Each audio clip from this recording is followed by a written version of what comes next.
we will move right along with Representative Olson, take 2. You may move your bill and introduce it. Thank you, Mr. Chair. I'd like to move House File 3603. I've got an author's amendment that I'd appreciate adopted that would add some clarification from some of the interest groups that I had chatted with. Representative Molson moves the A1 amendment. Any member discussion?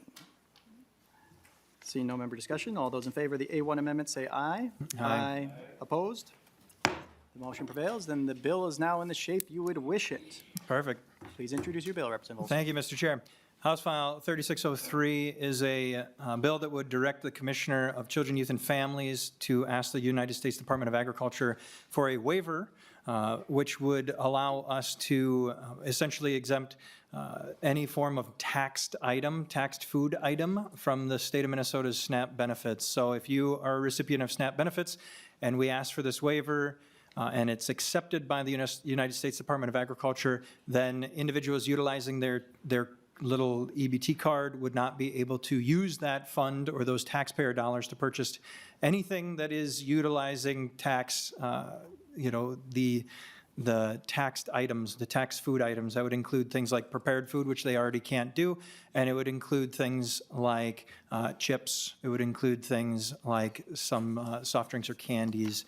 You know, the concept of this is that we have a benefit program that is to help individuals with their nutrition, help them with their sustenance. We're hoping to ensure that people have a safety net with this. We're not hoping for them to have a sweet treat. That's kind of the idea behind it. In an effort to make Minnesotans more healthy, the concept of this would follow many other states. There are currently 22 states in the country that have an active waiver, and a couple of them that are currently asking for them. One of them that is asking for them is the state of Wisconsin. The state of Iowa currently has one, the state of North Dakota currently has one, and the South Dakota House of Representatives just passed a bill that would ask for one as well. So this is by far not something out of the ordinary. This is something that is happening currently.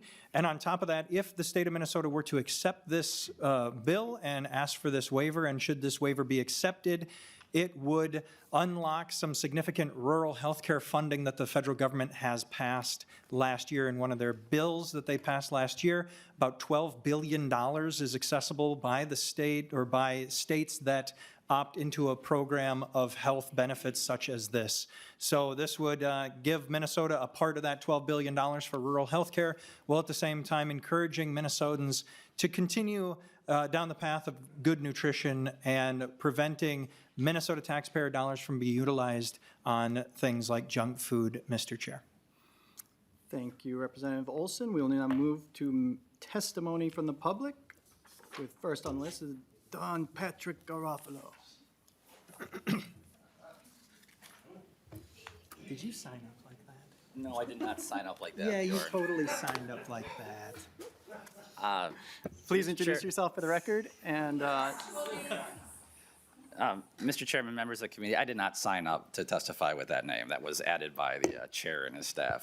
Good afternoon, Mr. Chairman, members of the committee. My name is Patrick Garofalo. I'm president of the Minnesota Grocers Association.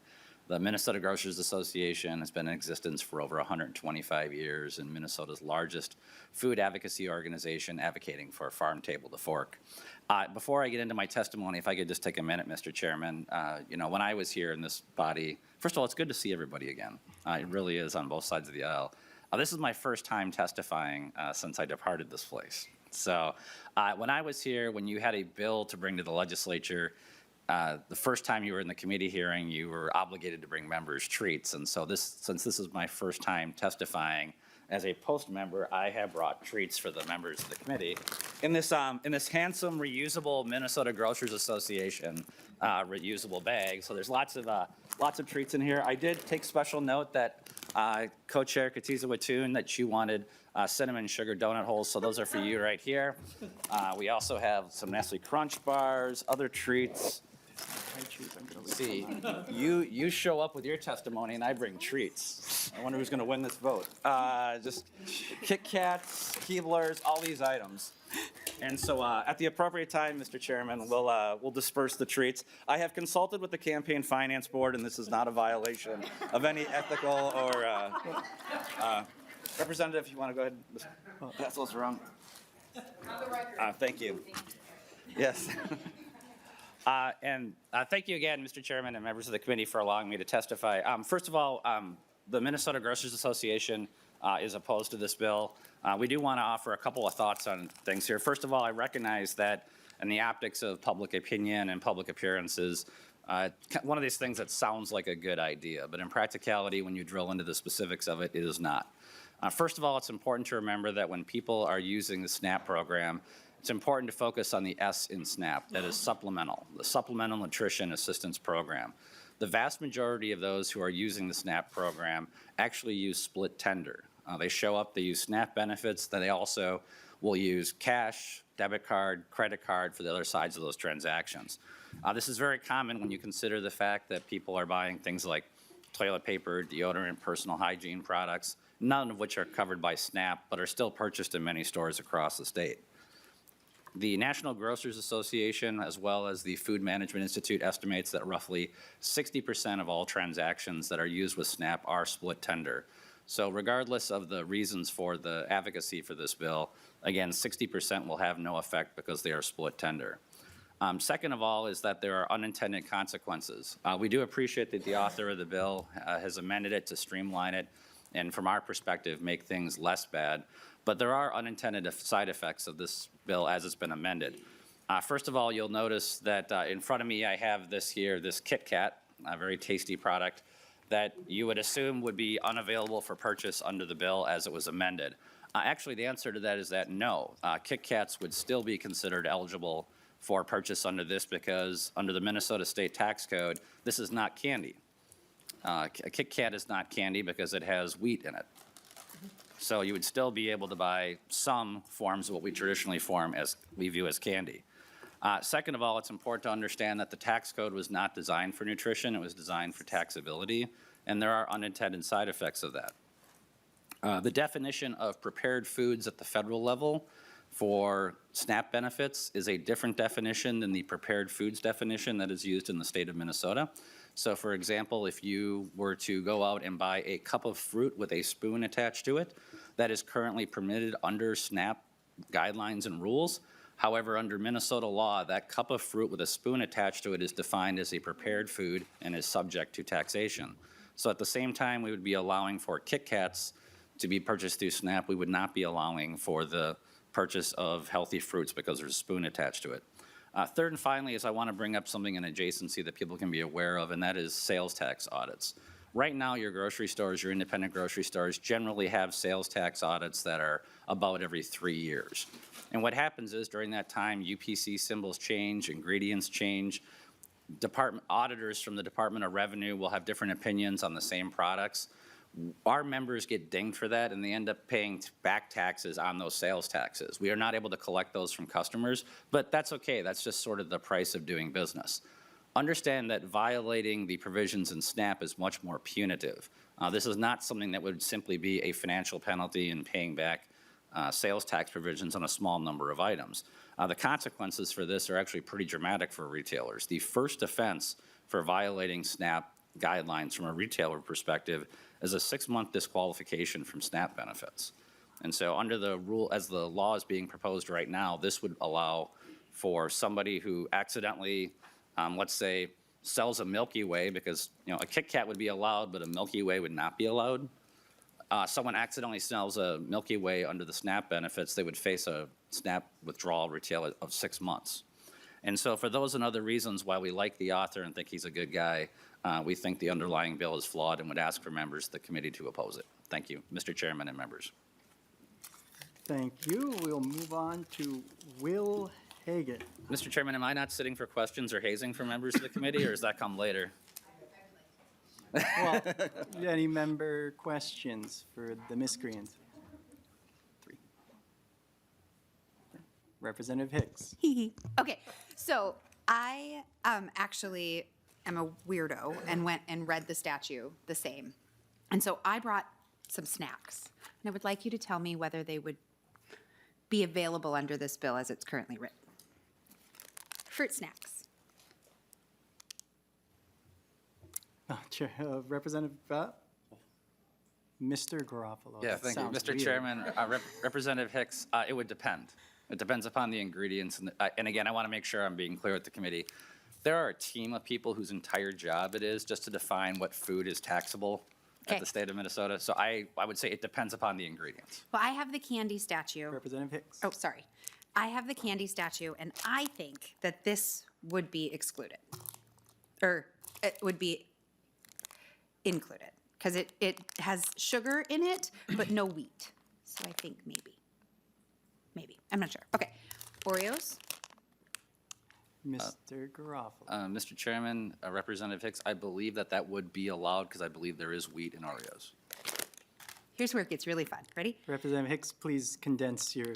All right. This is a little like, all right. These all would not be allowed, even though they are protein bars, almond butter, crackers, and Rice Krispie treats, which I suppose we could probably decide whether that's junk food. But my point in bringing the snacks was exactly what you said.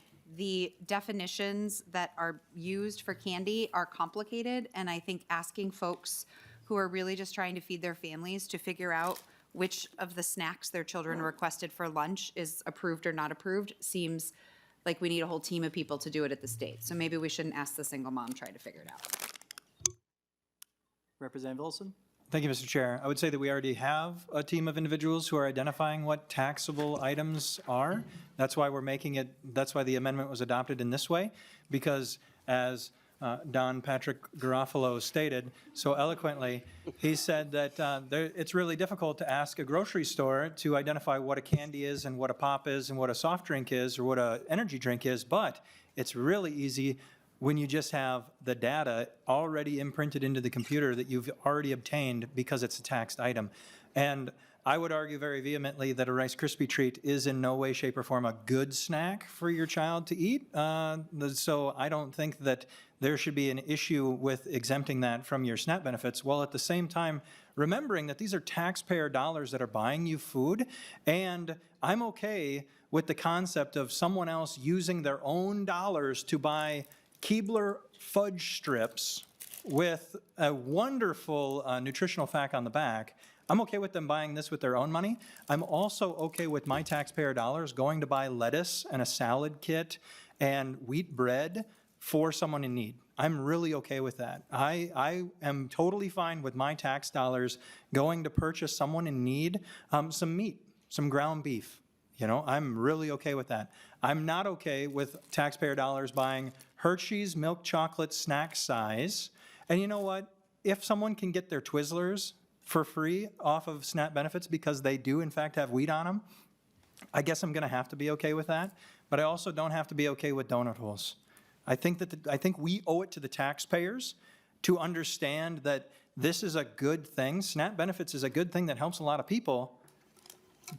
But Doritos don't really help people. They taste great. I love them. But they don't help people. So I think that's the concept of this whole operation that we have here.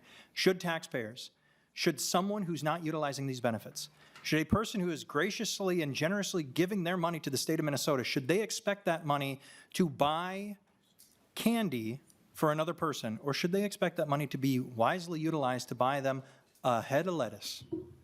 I think that's the real question. Maybe an apple, because I'm happy for my tax dollar to go to buying an apple for a kid who needs it. I'm not okay with my tax dollar going to buying popsicles for a child. Representative McDonald. Thank you, Mr. Chair. Well, actually, I was just going to mention to the testifier, Mr. Garofalo, that I prefer a donut hole than the Milky Way, but that's another topic. Question for Representative Olson. Garofalo, or Mr. Garofalo, testified about prepared foods, but your bill doesn't say anything about prepared foods. Now, I know that's a federal USDA requirement, what is prepared food and what is not, and what is allowed and what is not. But your bill doesn't really address any of that prepared foods that was testified by Don Patrick Garofalo, correct? Representative McDonald, this is for hazing Mr. Garofalo, not for bill questions. So, Representative Olson. Thank you, Mr. Chair. So to answer the question, a prepared food would be an item that is taxed by the state of Minnesota, so it would be excluded under the waiver. Yeah, thank you, Mr. Chair. That was not hazing, that was a legitimate question. Thank you, Representative Olson, for seeing the legitimacy of my question. Representative Sensimura. I have a real question, not a hazy one. Okay, well, It's now we'll- time for that. Representative Perez Vega, can we get to the other testifiers, or do you? I'll go on, we're doing what? All right. Do you want to pass these around? Representative Perez Vega. Thank you, Mr. Chair, and Don Garofalo. Stop that. Is that your new name now? But, you know, I just have to say that SNAP recipients are taxpayers, one, on the record, and two, as a type 1 diabetic who meets with several parents and children in different areas of the state on nutrition and what's accessible. You know, there's not a promising of what the grocery stores from bodega all the way to rural Minnesota outside of our reservations of what is considered to be healthy food and families that want access to that. But in particularly, like if one of those kids, and I've been there before, has a sugar low, you're not looking at excess of nutrition. Like you're looking at, access of getting your sugars up. And sometimes, I'll tell you, not sometimes, those Sour Patch Kids are gonna be more life-saving, okay? Or maybe the only thing that's there, or than getting access to natural orange juice. It's about accessibility on it. And so I think about those parents because many of those parents are struggling to even get affordable insulin a couple of years. Now it's accessibility, affordable food in general, even healthy food. So you got to have a check and balance here. And you also have to consider that not in each individual are the same when it comes to this. Like, hey, if I don't have enough money, I put myself, if I don't have enough money, I'm fortunate to have a job, we're all in this together, but there's families that don't, and they pay tax dollars. They're not thinking about, at the time of a sugar low, which is deadly if you don't have sugar at a matter of time, whether it's this, that, juice, 100% organic, they're thinking about what is accessible at that moment. And we have to play a really large role in advocating for those families that deal with these chronic illnesses. You don't know unless you know. And if you don't know, now you know. Thank you, Mr. We'll now Chair. move to public testimony. Will Hagan. And then we also have Matthew Schmidt on the list, if you just want to take a seat so we can catch up on some time here. Mr. Hagan. I don't have snacks, and I don't have a fun nickname, so I apologize in advance for that. Chair West, Chair Katiza-Watun, and members, thank you for the opportunity to testify. For the record, my name is Will Hagan with Minnesota Retailers. We represent retailers of all sizes across the state, and I'm here to express our concerns with HF 3603. As amended, the bill directs the state to seek a federal waiver to permit SNAP purchases of prepared food, soft drinks, and candy. From a retail perspective, this approach creates real operational challenges. First, this is extremely difficult to implement at the store level. Retailers already operate within a complex tax and eligibility frameworks. Adding a new category of restricted items without clear, concise definitions means significant system changes. Point-of-sale systems would need to be reprogrammed, staff retrained, and stores would need to manage ongoing compliance and customer confusion. For many small retailers, especially in rural and underserved areas, these are not minor adjustments. They're real costs layered on top of existing requirements. Second, the bill effectively turns frontline retail employees into enforcers. Retail employees would be put in a position of telling customers what they can and cannot buy. That creates friction at the checkout, increases the likelihood of conflict, and places an unfair burden on store staff. Third, this creates competitive and cross-border issues. SNAP is a federal program used nationwide. If Minnesota adopts restrictions that differ from neighboring states, consumers near the border will face a patchwork of rules depending on where they shop. If a neighboring state allows a product that's prohibited in Minnesota, that shifts sales out of Minnesota and disadvantages in-state retailers without changing underlying purchasing behavior. Retailers want to be part of the solutions that work, whether that's improving access to healthy food, supporting education, or strengthening program integrity. But this approach adds complexity, increases costs, and creates confusion. We would encourage the committee to take a step back and consider approaches that are workable at the point of sale and aligned with how the program operates nationwide. Thank you. Thank you. Matthew Schmidt. Please proceed, introduce yourself for the record. All right, and good proceed with your afternoon. testimony. Chairman West, Co-Chair Katiza Watoon, members of the committee. My name is Matt Schmidt. I'm with the America First Policy Institute, and I am head of the Farmers First campaign. In that role, I work to advance policies that not only help America's farmers and ranchers, but that promote health through increased consumption of American-grown and raised whole foods, rather than ultra-processed foods. Ensuring access to healthy nutrition is also a goal the American people support. The previous testifier focused on the S. I want to focus on the N today, the nutrition piece. The stated goal of the SNAP program is to supplement grocery budgets so that low-income Americans can afford, quote, the nutritious food essential to health and well-being. And that's from the program statute. Yet the list of items eligible for SNAP in Minnesota includes junk food, beverages like candy, soda, and other foods that, when overconsumed, are known to contribute to chronic health issues. Federal and state dollars are then spent on treating those chronic health conditions, the vicious circle. Roughly 60% of voters in recent polling are in favor of state action to ban purchases of unhealthy foods with SNAP benefits. This is because, in reality, SNAP ends up being a taxpayer subsidy to the junk food and soda manufacturers.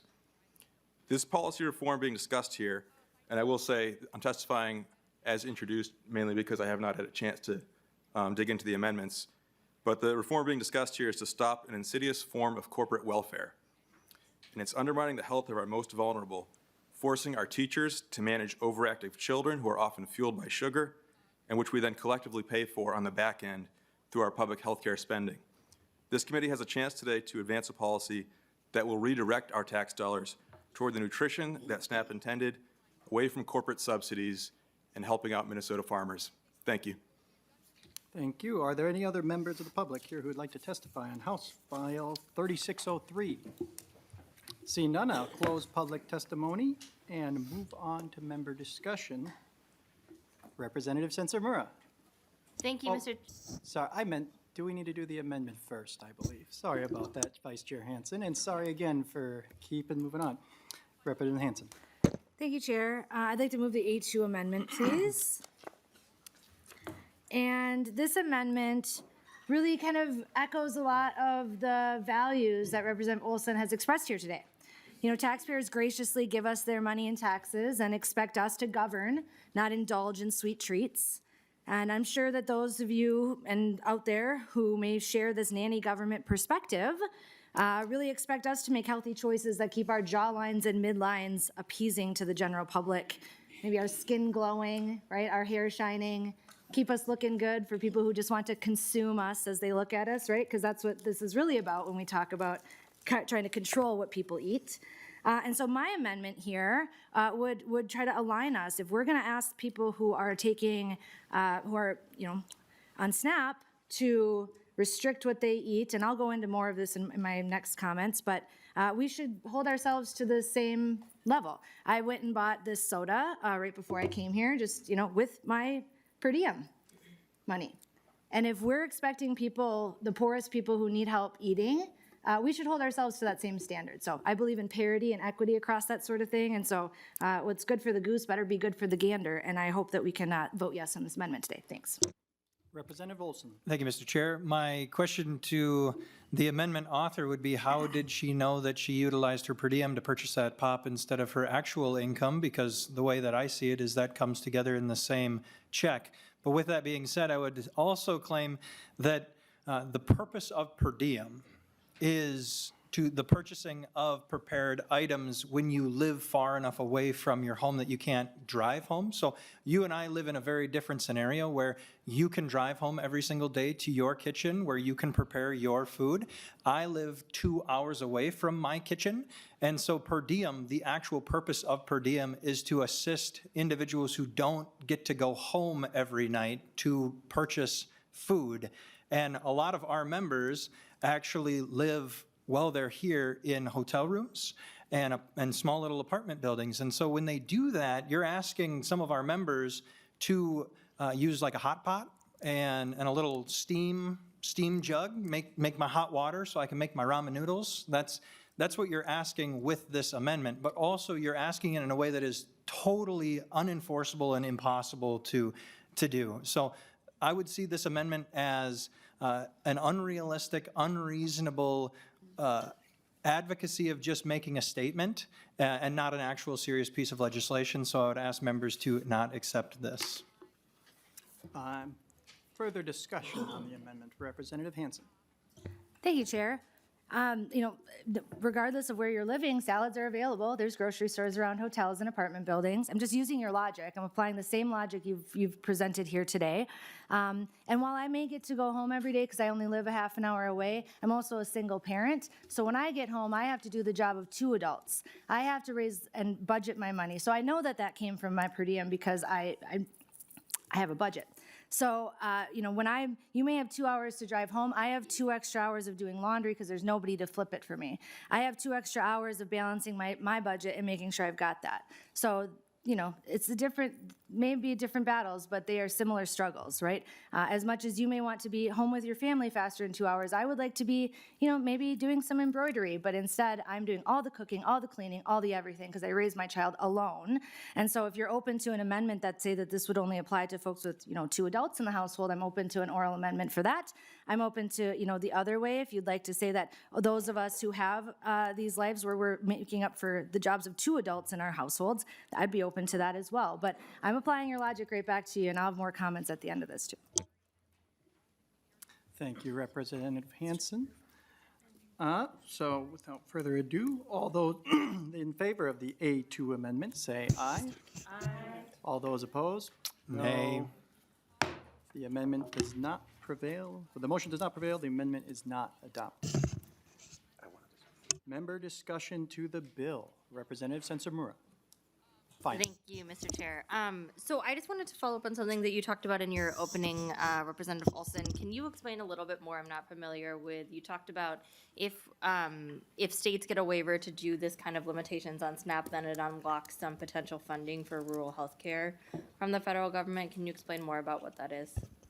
Representative Olson. Absolutely, yeah. So this is on pbs.org. It says the Trump administration rolls out rural health funding, and then it says with strings attached. So it talks about here, let me read it down.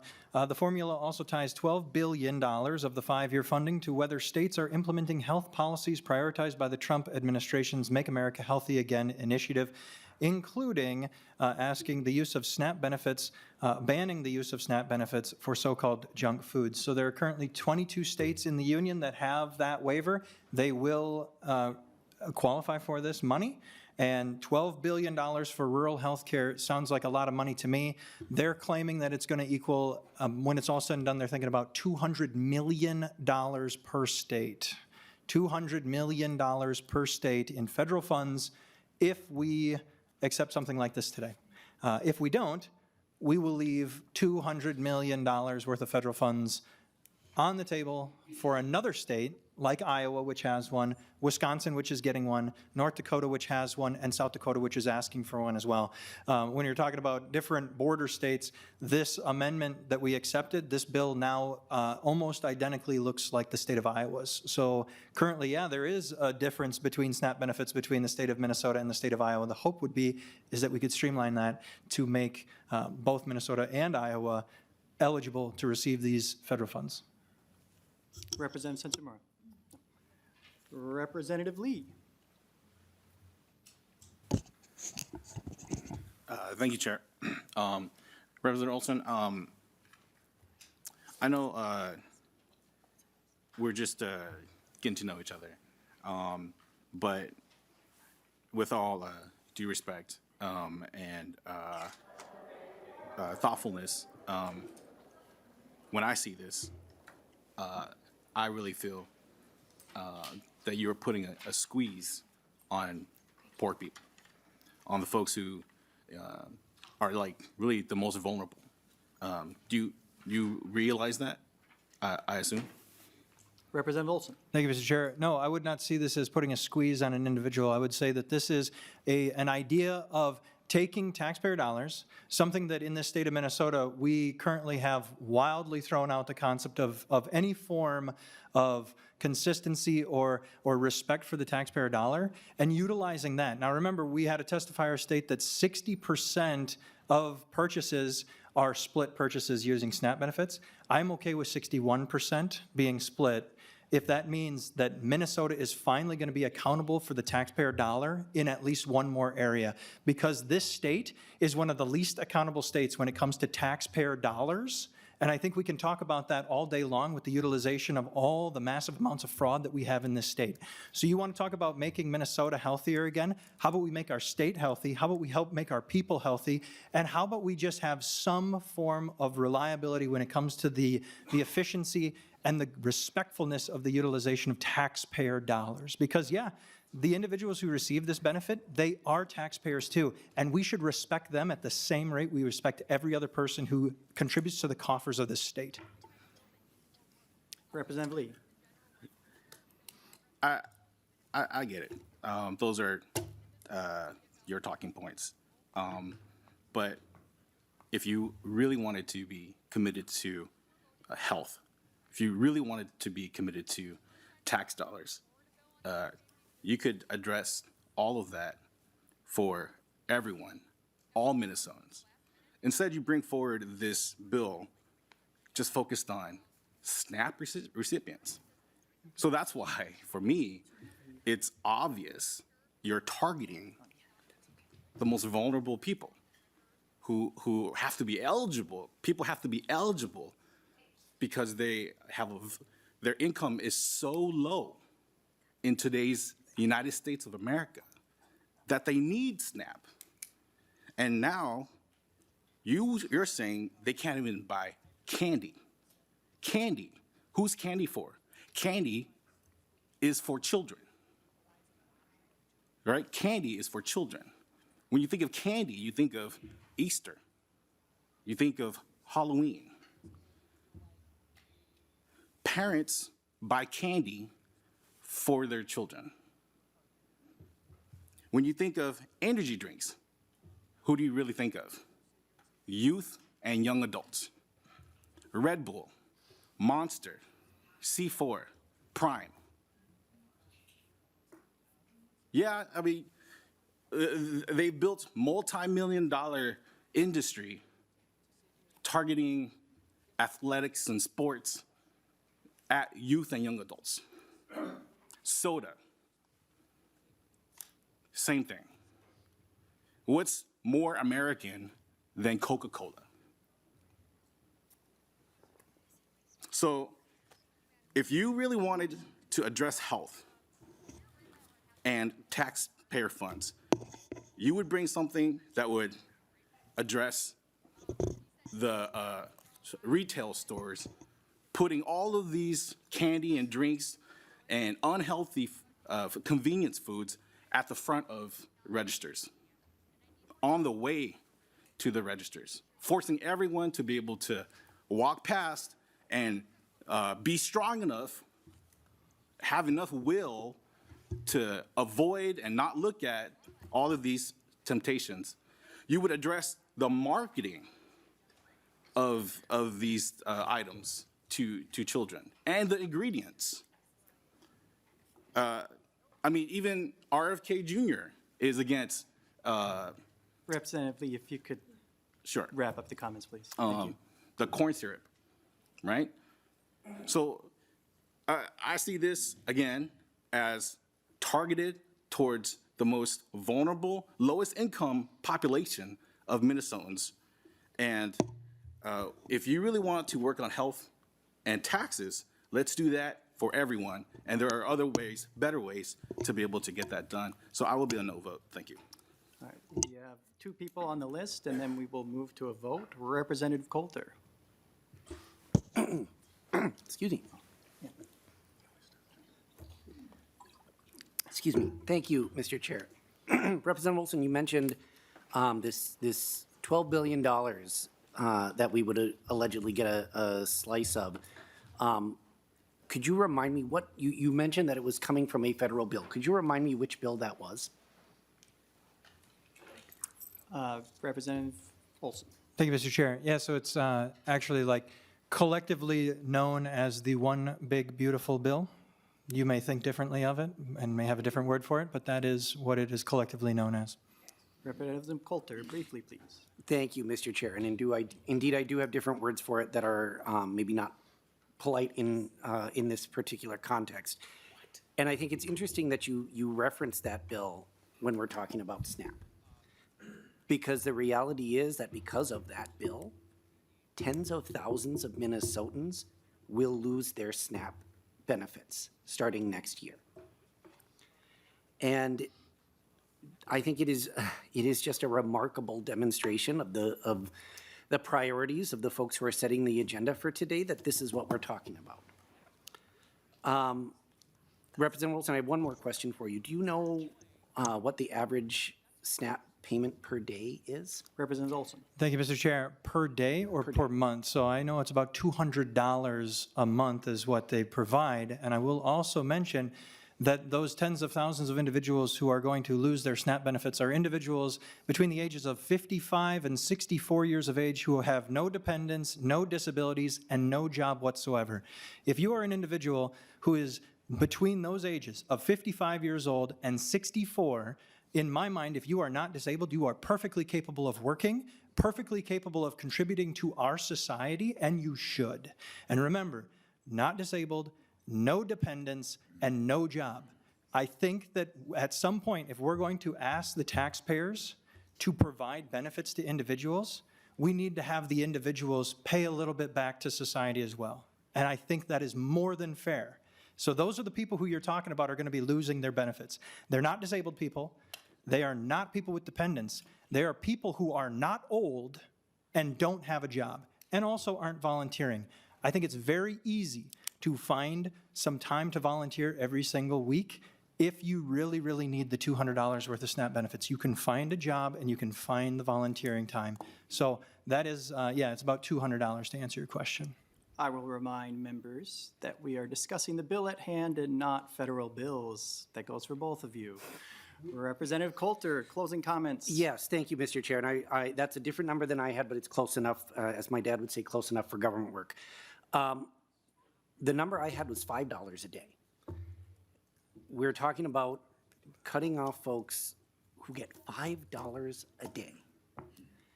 And Representative Olson, to your comment, those are also people who are going hungry. Whatever you may think of their life circumstances, they are people who are going hungry or will go hungry. And we know hunger is on the rise. And so I don't understand why we are making it harder for people who will be going hungry. And I have to say, it's still not frankly clear to me what candy means in this context, but to borrow Representative Lee's phrasing, I think it is incredibly ironic that we are doing this the week before Easter. Thank you. Representative Perez Vega. Thank you, Mr. Chair. I don't want to take too much of the time. I'm echoing what both of my colleagues on this side of the aisle have addressed, but, I do have to vocalize one of, the most amazing constituents that I've had in the honor to represent, who's my father, who's a veteran, who speaks highly about this. He doesn't use SNAP. He was drafted to war, 18 years old. He wonders why folks want to take away our gesture as Americans to feed people in need, just as much as they drafted him to war to say that we needed to protect people in need. And that they're circling around healthcare, that this is circling around, you want better health, we want better health. I wish we would all come together to demand better healthcare for everybody, just as much as you're so adamant about taking away food from people who this may be the only accessibility of access to get food, maybe a bag of chips. Whether you're in the south side of Minneapolis, like my colleague right here to the left, which has amazing co-ops too, to my district right here, or greater Minnesota when we're hitting the road, because I know on my way to Alexandria, my way to Hibbing, and all those stops of those amazing places, cities, and townships, they don't have much resources to see what's other than a Snicker bar or a beef jerky stick or a packet of Skittles at times. And that child and those parents look like everybody who's in this room right now, and some that don't look like in this room right now. So I would urge folks to really consider that. I can't vote for this bill because it is discrimination for me. And we should be advocating to be supportive to health care in other rooms as well than this just committee. No questions, just I urge a no vote. Representative Katiza Watun. Was Representative Hans on the list? Or no? That's it. Thank you, Mr. Chair. So Representative Olson, I think, we've had a good discussion on this proposal today, and I appreciate the testifiers who came in to shed a little bit more light on the implementation side of things and what that might look like in grocery stores. I've just been doing a little bit of research over here on the states that have already taken a step to implement some sort of restriction along these lines. And what I'm seeing, and it's not 100% correlation, but there does seem to be a large overlap in the states that have already put these restrictions on the SNAP program are some of the least healthy states in the union. And here in Minnesota, we're not, right? We're typically in the top 10 states and maybe even higher some years. And I can't help but think that there might be some connection there. And is this a step that we need to take when generally people are taking care of themselves, getting healthy food, outdoor activity, bikes, gym, all of that sort of stuff. And I think that is something that is worthwhile to think about and to discuss before we go ahead and restrict, again, some of the lowest income folks in the state on what they can buy. It's easy, I think, to look at people who need a hand up and say, all of our challenges are because of them. They're taking advantage of our, how did you put it, graciously and generously given tax dollars when they also pay taxes. And it's easy to turn them into the boogeyman instead of asking corporations to pay their fair share or asking millionaires and billionaires to pay their fair share so that the people who need the help the most can put food on the table for their children. And that's a choice, right? And we may look at that from different angles, but at this point, I can't support this, and I would recommend a no vote for my members. And Mr. Chair, I would request a roll call. Representative Olson. Thank you, Mr. Chair. An overwhelming majority of Minnesotans and Americans believe that their taxpayer dollars should be utilized respectfully, responsibly, and in a way that is most efficient for their government to function. This is just one of those ways in which we can be accountable to the taxpayer. To promise them that the money that they are graciously giving to the coffers of this state can be utilized in a way that can help other people. We are all right with the concept of helping those in need, but we want that to go in a way that benefits everyone. This bill will allow us that opportunity to benefit the individuals who are utilizing these benefits, as well as to unlock substantial federal funding for our rural healthcare systems. I would ask that we pass this on and continue moving in the right direction for us as a state, but also for the taxpayers of the state of Minnesota. Thank you, Mr. Chair. I will renew my motion that House File 3603 be re-referred. Mr. Chair, I just wanted to mention that I really wanted to speak on this, and as one of this only Representative Hanson. I just wanted to mention, we said two more, we just got to keep moving. I mentioned it in my amendment comments that I had additional comments to make, and so I just wanted to make sure that that was on the record. I think there's a lot of people who asked me to say some things today, and so I just wanted to recognize that. Thank you. Sorry about that.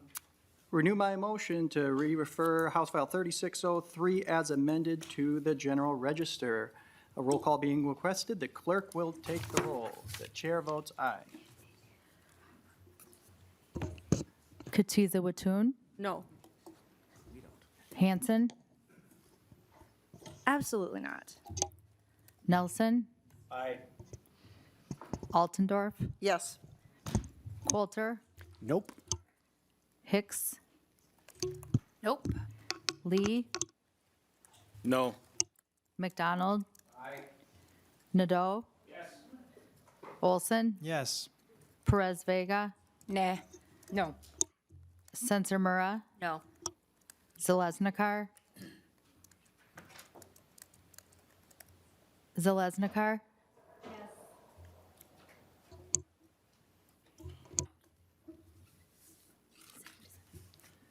There being 7 ayes and 7 ayes, the motion does not prevail, and the bill does not advance.